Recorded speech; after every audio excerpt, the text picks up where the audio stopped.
I'm going to be covering three main topics. So, what is a podcast good at? How should you approach them?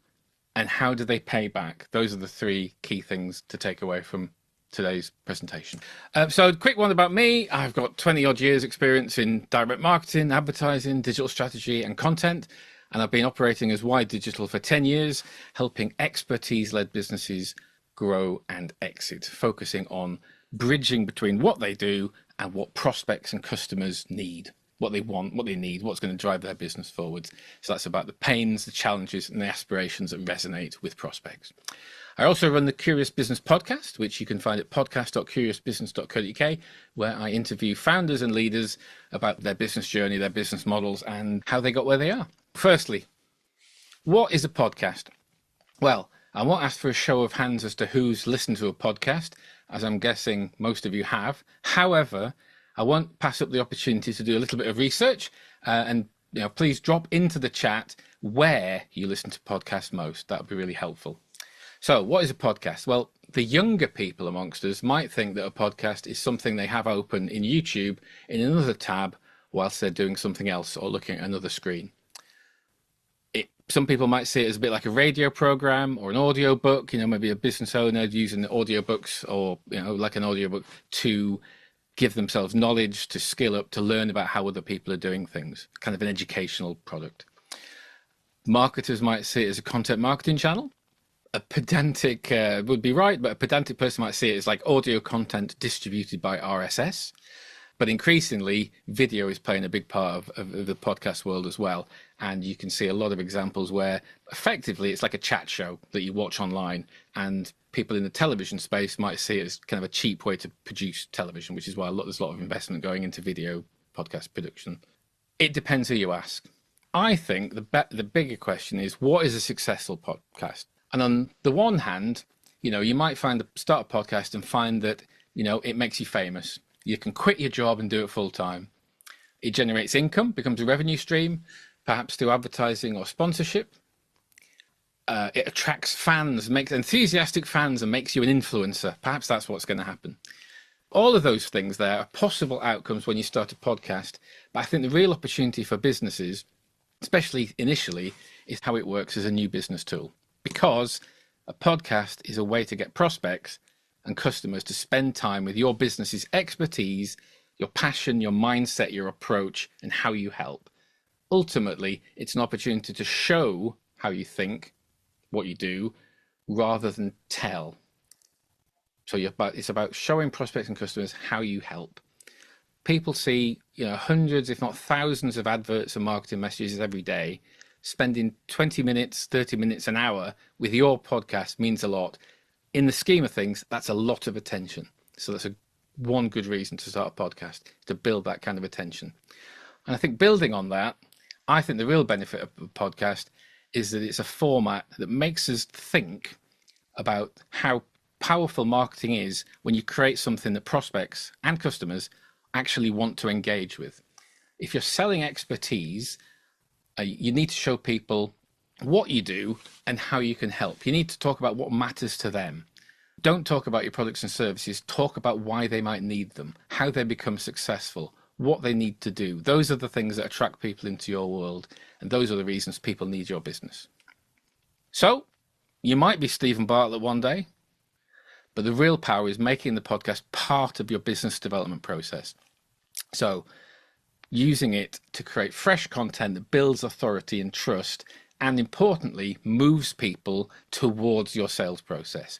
So through the podcast itself and calls to action in the podcast, by posting about it in social media, by writing articles about the content, and using transcripts and those sorts of things to get found in search and generative engine optimization, so AI-based search effectively. Pushing it through your email marketing to bring people in and drive people toward, expose them to it, driving people towards your calls to action and into your sales process. That's kind of where it fits best, in my opinion. Before you start, you need to be clear about who it's for, what problems it solves for them, what those people care about, what keeps them awake, what gets their attention, what they want to know, and also how they'll convert. So how can you get them from the podcast into your sales process by offering them some kind of value? Doing that gives you the starting point, which is how do you work? What do you want to get from it? Because if you embed those things in the podcast, then you can find the themes, the topics, and the formats that allows you to demonstrate how you help address those things for people. Then you need to park that and focus on the listener and what will be interesting to them. So I guess like most marketing, it's about holding those two ideas in your head at the same time. What do you want? And then what are the people you want to sell to and get and engage want? I always say that people don't buy what you do, they buy what they need. Even if they don't know what that need is yet, they buy the thing that helps them move their business forward, helps them grow, helps them fix something, helps them meet their aspirations. That's what you need to address, and that's what people ultimately buy. So, what do you need to get started? Not a lot, actually. The beauty of podcasting is that you don't need much kit. You know, the cost of finding out if it works and how it works and what works is actually very low. You don't need access to a plush West End podcast studio. You don't need to build your own podcast studio. You just need somewhere quiet, a microphone, Zoom will do, maybe a guest, and some editing software. Don't underestimate the need to edit. Again, think about the listener. Think about, do they want to wade through 3 or 4 minutes of intro that doesn't tell them anything? Value their time and cut the meandering or nice but ultimately not very interesting sections. Take out the pauses, the ums and the ers, and there's AI tools that can do that, but that's really important. But it's about respecting their time and getting to the point. Once you start listening to conversations, you'll see that they're not always that linear. And sometimes you take a detour into something that's interesting, but not actually that valuable. So editing is really important. Why do I suggest using Zoom? Well, there are other options like Riverside that are built for podcasting. But Zoom is something that lots of people use, lots of people have. And the key thing is it gives you the ability to capture the audio streams and video streams for each guest separately, which is really important. And I'll tell you why in a minute. So the key is it doesn't cost much to find out if it works. It doesn't cost much to get comfortable with the process and to get going.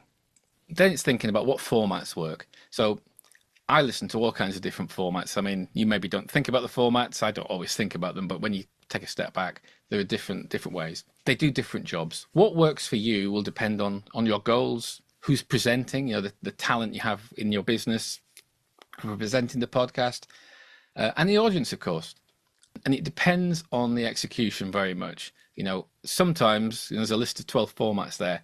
Having multiple hosts, you listen to a podcast with multiple hosts, it can kind of come across a bit indulgent, a bit in-jokey. But then there are plenty of examples where it works really well. Again, it's really case by case. If you've got a strong moderator and the topics you deal with, the themes you deal with, kind of have different perspectives, or maybe they're emerging and new, having a panel of people talking about a topic can be really powerful. It can also be like herding cats and require a lot of editing and management, but if you've got a strong moderator, that can work really well. Other podcasts, they kind of analyze the news and trends in a sector, which again can be helpful to listeners.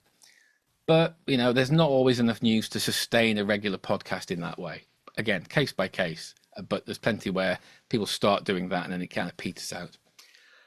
Interviews tend to work really well because people like to hear what other people have done, how they did it, how they tackle the challenges, and what made them successful. We like stories. We like to hear how people have kind of tackled the same challenges we might be facing. So, you can use all kinds of different formats. You can mix them through the kind of rotation of the podcast. So 1 week or 1 fortnight or 1 month, you can have one type of interview, one type of podcast. Then you can use a panel, then you can use an analysis, etc. If you want to delve into a bit more detail about those different formats, there's an article that goes through the pros and cons of each one at curiousbusiness.co.uk/formats.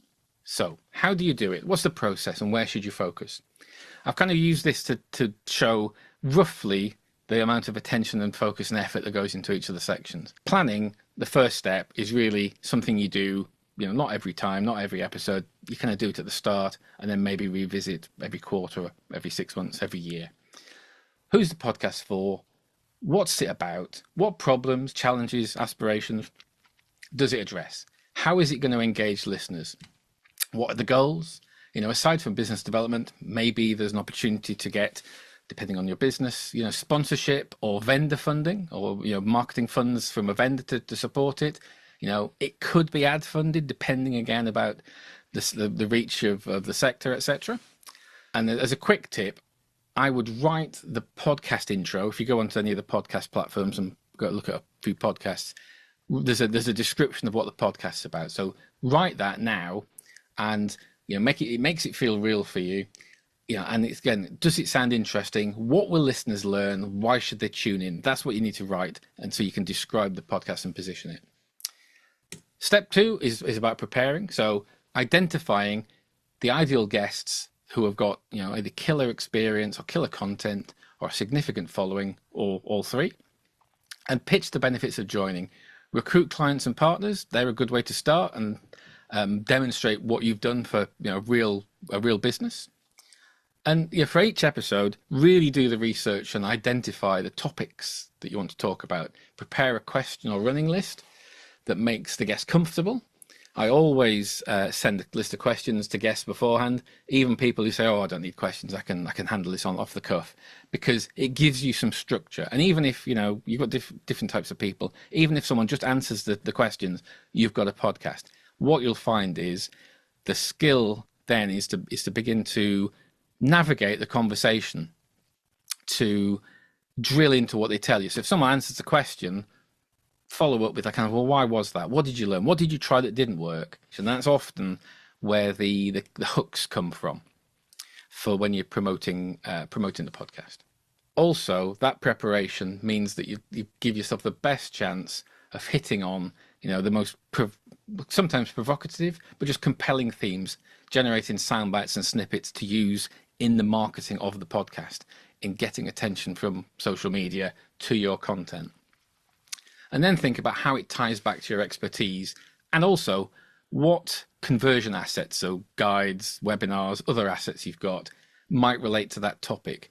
Because the tighter the call to action is to the content of the podcast, the better, because you're engaging with the things that people care about, and then offering them, maybe at the end or halfway through, a route to go and find out more about that to your content.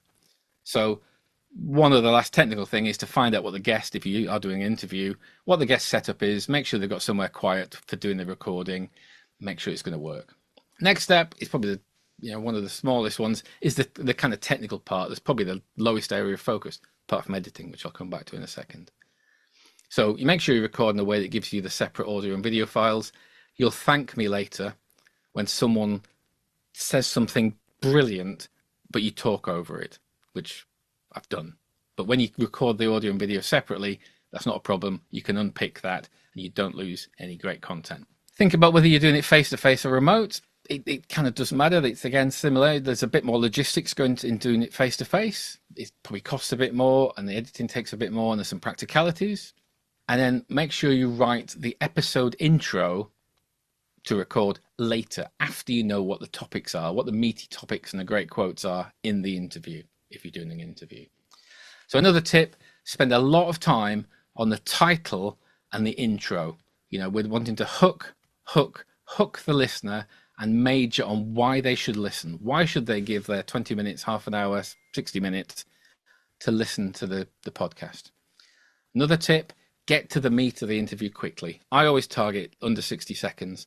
And in that 60 seconds, I'm using cliffhangers from the interviewee and summarizing, from my point of view, with my voice, to tell people why they should stick around and listen. What are they going to learn? What are the surprising things that the guest had to deal with? And then get to the point. Edit it for pace. Keep it concise. Think about the listener's time. Also, then make sure to drop in calls to action and adverts for your business, if you like. Short, brief snips that kind of position you and signpost people to relevant calls to action. Something at the start, maybe a sign up to the email to make sure you don't miss future episodes. Something about a third of the way through, or at the end of a section that has some relevance. And then at the end as well. So there's like, you've listened through this, it taught you about these things. If you want to know more, this is a great way to kind of carry on. And then finally, the promotion stage. You can't over promote your podcast. It is something that will each podcast will generate loads and loads of content. It will last a long time. You can come back to it and use it. So, social media posts, LinkedIn primarily, LinkedIn posts, video clips, quotes, quote graphics, tease people about who you've got coming up, before it drops. Use it in your email marketing, write blogs and articles about it, get the transcripts online so they can get indexed by the for SEO and GEO, and put the calls to action in there as well. Get people signed up for the email, encourage people to follow, like, and give you reviews, and get those conversion assets, especially if they're relevant to the topic. And then one final area is what I call comment jacking. I don't know if that's what anyone else calls it, but finding relevant discussions on LinkedIn and maybe other places where someone is either talking about the guest's company, the guests themselves, or the topics in the podcast, and add some nuggets of information from the podcast into a comment and say, if you want to know more, listen to the full episode here. So you're bringing more people in, you're also increasing your reach. And then feedback and improve. So think about how it's done, what's worked, what did you enjoy about the format, how did it work, did it generate interesting responses? Think about how you can improve the questions, how can you get more value. So how do podcasts pay back? Well, they get payback by getting found by people interested in the problem areas you cover, by offering insight into their challenges, pains and aspirations, and getting them down your sales process. When you discuss and explore the topics that matter to listeners and prospects, you build your reputation by sharing your expertise. And it won't be long before you're being invited onto other podcasts and your visibility online is boosted as well. They pay back by, when you create content that offers help and insight, and you don't sell, you don't tell people what you do, you show people what you do and how you think. You're selling why they need you, which again it leads itself into the sales process. I think it's a Daniel Priestley quote about people needing to meet someone in seven times in 3 different places before they trust them. This is a really rich way of meeting someone, of them meeting you. And then by using the quotes and the assets in social media, again, it's another place, another time they're meeting you and building that trust. So the podcast is rich, deep engagement with the audience you want to talk to, moves people along the sales process from cold to warm, and it makes them want to keep in touch because you're offering insight, tips, and other value. And it should be building your contacts in email and social media as well. And it pays back by it pays back by creating fuel for all those different channels: social media, email marketing, online marketing, etc. All those quotes, you publish one. This is an example from one of my clients. You publish one episode and it becomes, you tease it before it goes live. You post about it, with a nice image, and then you do some video clips, some quotes. It goes through your LinkedIn page for the podcast, goes through your personal LinkedIn page, goes through maybe your team's LinkedIn pages as well. It becomes part of your email marketing, so you alert people to the new episode, you tell them why they should listen to it, what they're going to learn, you plug what you do and how they can find out more about the topics that are relevant at the bottom of the email. You build the podcast website, so that's getting found in search and LLMs as well. You build a presence on all the podcast platforms, so from Apple Podcasts, etc. So begin to get found on those platforms as well, and can actually become a source of PR as well. So here's an idea: if you're in an interview podcast, ask a couple of questions to all your guests, and then you can begin to compare the answers and use that as either articles within your marketing, or even maybe it's PRable depending on who the guests are. So ultimately, podcasts pay back by reaching and attracting the people you can help, demonstrating your expertise, and then directing them to engage with your conversion content. That's how you create opportunities. But you also need to do the asking and the nudging occasionally, not all the time, reminding people that if they have this problem, they can find out more, discuss it with your team, read a guide, watch a webinar. So podcasts are great fuel, but you still need to do the work of turning interest into opportunity. How do you measure success? Well, there's the podcast metrics on one level. So downloads, repeat listeners, followers, and subscribers. There's marketing metrics, which are all about engagement with the content, email signups, and most importantly, I'd say traffic to your offer, inquiries, pipeline, and revenue, because that's what you want to be doing. That's the outcome you want from this. moving the needle on new business opportunities. And also, I don't know how this fits in with KPIs, but you might actually enjoy the process. So, is this right for your business?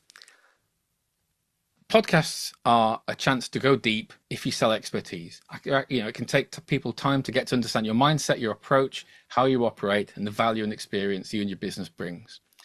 Is it important that prospects and customers trust you?